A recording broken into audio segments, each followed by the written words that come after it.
Nagbunga rin yung pagkain ko ng masasarap, kaya ayan, member na ako ng maintenance club. Last month na-diagnose ako na meron akong... Sa sobrang busy ko nga, hindi ko na rin maharap magpa-car wash. Hindi mo na nga siyang drawingan ng ano eh. Pati nga self-care, muntik ko nang makalimutan. Sa sobrang desperado kong kumita ng pera, kahit nga itong kinakain kong monay, ina-affiliate ko na rin. Sa mga gustong bumili ng monay, lagay ko yung link dyan sa may yellow basket. Ako yung tipo ng tao na pagkagising, hindi ko iniisip yung pagkain. Ang iniisip ko, ano yung i-content ko ngayong araw. Nakalimutan ko, hindi pala ako nag-iisip, kaya naglinis na lang ako ng lutuan. Mukha lang ako naglilinis dyan, pero ang totoo, yung utak ko lumilipad na, iniisip ko anong i-content ko. Kung tutulala lang kasi ako maghapon, wala akong magagawa. At dahil may naisip na ako, ready ko na nga yung mga ingredients na gagamitin ko sa lulutuin ko. Kanina ko pa hinahanap yung mantika. Dito lang pala. Walaan nyo sino naglaro. Ngayon pa lang talaga mag-uumpisa yung araw ko sa pag-shoot ng video. Yung less than 30 minutes na recipe, pagdating sa akin, 2 hours yan. Di bali nang malipasan ng gutom, makapag-content lang. Kahit bawal, nagpatimpla na nga rin ako kay Ninang Thea ng ice mocha para naman masarap yung kain ko. Maintenance. Last month na-diagnose ako na meron akong fatty liver. Kailangan ko uminom ng gamot para ma-dissect yung atay ko. Mahaba-haba pa naman yung oras bago yung shift ko, kaya lalabas na muna ako para magpa-car wash. Pwede mo na nga siyang drawingan ng ano eh.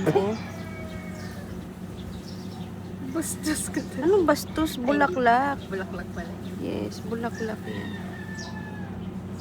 Okay. Pa-car wash lang ako.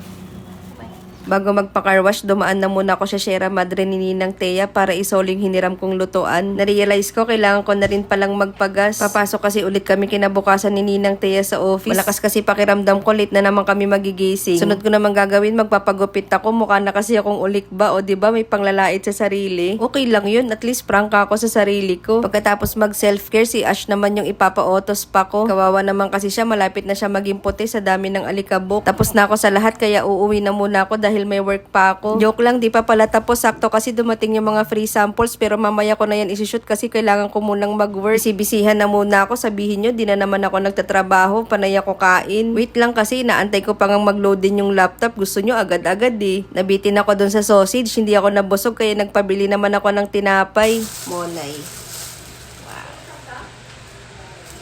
Mainit-init pa. Masarap ginagawa habang nag-work. Tip ni Ninang Thea. Mayo, tuna. Ang sarap. Ang sarap. Init pa ng monay.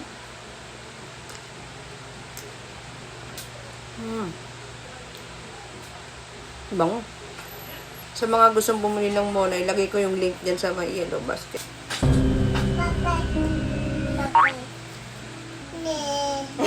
Please.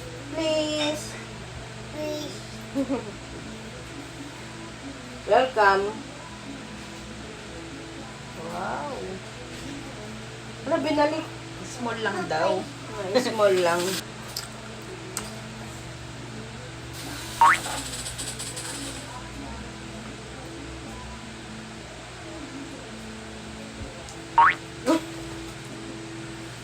Paano pengen? Kung ano Ayun balat. yung balat. Gusto niya yung sa loob lang. Kaya pala binabalat. Si Dada eh, no? Sorry. Ayaw mo pa nun. Boom! Boom!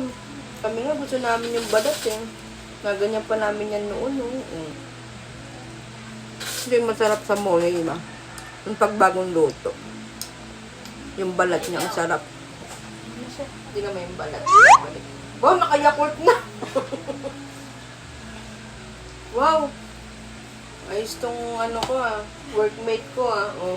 Nay, natatapon. Day 3 of 60, part 2. Tulog na, maaga papasok bukas. Night.